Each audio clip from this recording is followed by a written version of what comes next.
ಅಧಿಕಾರ ಇಲ್ಲ. GST collection ಮಾಡಿ ನೀವು ಸೆಂಟ್ರಲ್ ಕಳಿಸಿ, ಸೆಂಟ್ರಲಿಂದ ನೀವು ತೊಗೊಳ್ಬೇಕು ಅದನ್ನು.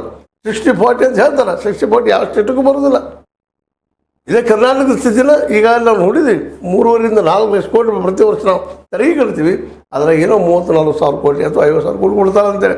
ಈ 50 ಸಾವಿರ ಕೋಟಿ ಕೇವಲ ಇಲ್ಲಿ ಗ್ಯಾರಂಟಿಗೆ ಹೋಗಿಬಿಡ್ತದ್ರೆ. ಇಲ್ಲಿ ಗ್ಯಾರಂಟಿ ಹೇಗೆ ಕೊಡ್ತಾ ಇದ್ದಾರಪ್ಪ ಅಂದ್ರೆ ಜನ ಬರ್ತಂದ್ರೆ ಇದ್ದಾರೆ, ತೊಂದರೆಗಳು ಇದ್ದಾರೆ, ಗ್ಯಾರಂಟಿ ಕೊಡ್ತಾ ಇದ್ದಾರೆ. ಬರೀ ಗೆಲ್ಲೋದಕ್ಕಾಗಿ ಎಷ್ಟಲ್ಲ, ಅದು ಹೇಳಿದ ಮಾತು ನಡೆಸ್ಕೊಂಡು ಹೋಗ್ಬೇಕಲ್ಲ ನಿರಂತರವಾಗಿ.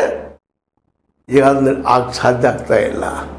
ಅದನ್ನು ಇವತ್ತು ಜೋರ್ದಾರ ಟೀಕೆ ಮಾಡ್ತಾ ಇದೆ. ಅಂಥದ್ದು ದೆಹಲಿಯಲ್ಲೇ ನಿರಂತರ ನಡೆದು ಕಳೆದ 7-8 ವರ್ಷಗಳಿಂದ. ಪಂಜಾಬದಲ್ಲಿ ನಿರಂತರ ನಡೆದು ಅಲ್ಲಿ ಸ್ಕೂಲ್ ಮತ್ತು ಫ್ರೀ ಎಜುಕೇಷನ್ ಮತ್ತು ಫ್ರೀ ಮೆಡಿಸಿನ್ ಎರಡಕ್ಕೂ ಇವೆಲ್ಲ ಮತ್ತೆ 2 ಎಕ್ಸ್ಟ್ರಾ ಕೊಡ್ತಾರೆ ಅವರು. ಫ್ರೀ ನೀರು ಒಂದು ಕೊಡ್ತಾರೆ 3, ಇಲ್ಲಿ 5 ಅಷ್ಟೇ ಕೊಡ್ತಾರೆ. ಫ್ರೀ ಎಲೆಕ್ಟ್ರಿಸಿಟಿ ಕೊಡೋದಕ್ಕೆ ಚೆಕ್ ಬಿಡಾಕ್ತಾರೆ. ಅದು 2 ಯೂನಿಟ್ ಕೊಡೋದಿಲ್ಲ ಕರ್ನಾಟಕದಲ್ಲಿ. ಸಿಗಾಡ್ತಾ ಇದ್ದಾರೆ. ಅದು ಟೀಕೆ ಮಾಡೇ ಮಾಡ್ತಾ ಇದ್ದಾರೆ BJPಗವರು. ಅಲ್ಲಿ ಯಾಕೆ ಟೀಕೆ ಮಾಡ್ತಾ ಇಲ್ಲ ಅಂದ್ರೆ ಅಲ್ಲಿ ಪ್ರಾಮಾಣಿಕವಾಗಿ ಭ್ರಷ್ಟಾಚಾರ ರಹಿತ ಅಂತ ಆಡಳಿತ ನಡೆದ.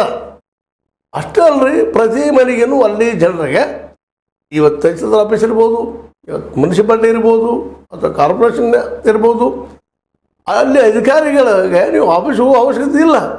ನಿಮ್ದು ಯಾವುದೋ ಕೆಲಸ ಇದ್ದರು, ಇವತ್ತು ನೀವು ಇನ್ಕಮ್ ಸರ್ಟಿಫಿಕೇಟ್ ತೆಗೆಸೋದಾಗಿರ್ಬೋದು ಅಥವಾ ಟ್ಯಾಕ್ಸ್ ಕಟ್ಟೋದಾಗಿರ್ಬೋದು, ಮತ್ತು ಯಾವುದೂ ಕೆಲಸ ಇಲ್ಲ ರೀ. ನೀವು ಜಸ್ಟ್ ಒಂದು ರಿಂಗ್ ಮಾಡಿದ್ರೆ ಸಾಕು, ಫೋನ್ ಮಾಡಿದ್ರೆ ಅವರೇ ಕೇಳ್ತಾರೆ ನಿಮ್ಮಲ್ಲಿ ಅಧಿಕಾರಿಗಳಾಗಲಿ ಅಥವಾ ಕನ್ಸರ್ನ್ ಕ್ಲರ್ಕ್ಗಳು, ಸರ್ ನಿಮ್ಮ ಮನೆ ಎಲ್ಲಿ ಬರ್ತದೆ, ನೀವು ಎಲ್ಲಿದ್ದೀರಿ, ನಾವು ಯಾವ ಭೇಟಿ ಅವನು ಅವ್ರು ನೀವು ಹೇಳಿ ಸಮಯಕ್ಕೆ ನಿಮ್ಮ ಮನೆಗೆ ಬಂದವರು ಎಲ್ಲ ನಿಮ್ಮ ಅದಕ್ಕೆ ಸಂಬಂಧಿಸಿದ ಡಾಟಾಗಳು ಒಯ್ತಾರೆ. ಮತ್ತು ಮನೆಗೆ ರೇಷನ್ ಹರಿಸ್ತಾರೆ. ಮನೆಗೆ ನೀವು ಹೋಗಿ ರೇಷನ್ ತರೋ ಅವಶ್ಯಕತೆ ಇಲ್ಲ.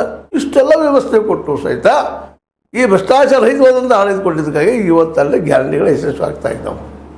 ಇಲ್ಲಿ ಯಾಕಾಗ್ತಾ ಇಲ್ಲ ಅಂದರೆ ಇಲ್ಲಿ ಭ್ರಷ್ಟರು ತುಂಬಿದ್ದಾರೆ ಕರ್ನಾಟಕದಲ್ಲಿ. 224 ಶಾಸಕರು ತಮ್ಮ ಪಾಲು ಕೇಳೋರನ್ನ ಇಲ್ಲ. ನಾವು ದುಡ್ಡು ಹಾಕಿ ಖರ್ಚಾಗಿ ಆಯ್ಸಿ ಬಂದೀವಪ್ಪ. ನಾವು ಒಂದು ಹುಡುಗಿ 500 ಕೊಟ್ಟಿವಿ, 1000 ಕೊಟ್ಟಿವಿ, ಇದೆಲ್ಲ ಆರಿಸ್ಬೇಕಾದ್ರೆ ನಾವೆಲ್ಲ ಹಾಳು ಮಾಡ್ಕೊಂಡಿದ್ವಿ, ನಾವು ಕೆಲವು 1000 ಅಂತ ಮಾತಿಲ್ಲ ನಮ್ಗೆ ಕಂಡು ಬರ್ತದೆ. ಅದು ದೆಹಲಿಯಲ್ಲಿಲ್ಲ.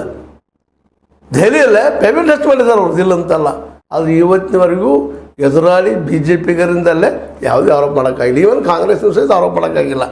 ನೀವು ಗ್ಯಾರಂಟಿ ಸರಿಯಾಗಿ ಕೊಡ್ತಾ ಇಲ್ಲ, ಮತ್ತೆ ಕೊಡ್ತಾ ಇಲ್ಲ ಅಂತ. ಫ್ರೀ ಎಜುಕೇಷನ್ ಎಷ್ಟು ಸ್ಟ್ಯಾಂಡರ್ಡಾಗಿ ಕೊಡ್ತಾ ಇದ್ದಾರಪ್ಪ ಅದರಲ್ಲಿ ಮಕ್ಕಳಿಗೆ, ಅಪ್ ಟು PUC ವರೆಗೆ ಫ್ರೀ.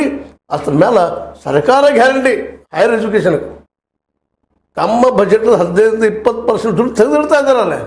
ಕರ್ನಾಟಕದಲ್ಲಿ ಯಾವುದೂ ಇಲ್ಲ. ಈಗೇನೋ ಮೊನ್ನೆ ಈ ಒಂದು ಅಂಗನವಾಡಿಗಳ ಮೇಲೆತ್ತಬೇಕು ಮಾಡಬೇಕು ಅಂತೇನೋ ಅದನ್ನು ಲೋವರ್ KG ಅಪ್ಪರ್ KG ಮಾಡಿ ಪೂರ್ವ ಪ್ರಾಥಮಿಕ ಮಾಡೋದು ಅಂತೇನೋ ಅಂದರು. ಅದ್ರ ಕಟ್ಟಡಗಳು ಇಲ್ಲ. ಎಷ್ಟೋ ಕಟ್ಟಡಗಳು ಇವತ್ತು ರಿಪೋರ್ಟ್ ಬಂದವು ನೋಡ್ರಿ, ಮುಖ್ಯ ಪತ್ರಿಕೆಯಲ್ಲಿ ಹೆಂಗಿದಪ್ಪ ಅಂಗನವಾಡಿಗಳು ಅಂತೇಳಿ. ಬೀಳು ಸ್ಥಿತಿಯಲ್ಲೋ ಮತ್ತೆಲ್ಲೋ ತಗಡಿನಲ್ಲೋ ಎಲ್ಲೆಲ್ಲೋ ಅದಾವ. ಆ ರಿಪೋರ್ಟ್ ನೋಡ್ರಿ ಇವತ್ತು ನೀವು, ಗೊತ್ತಾಗ್ತದೆ ಅಲ್ಲಿ ಎಂಥ ಒಂದು ಗುಣಾತ್ಮಕವಾದ ಎಜುಕೇಷನ್ ಕೊಡ್ಲಿಕ್ಕೆ ಸಾಧ್ಯತೆ ರೀ. ಹೌದು, ತತ್ತಿ ಕೊಡ್ತಾರೋ, ಹಾಲು ಕೊಡ್ತಾರೋ, ಮತ್ತೆ ಕೊಡ್ತಾರೋ ಅಲ್ಲೂ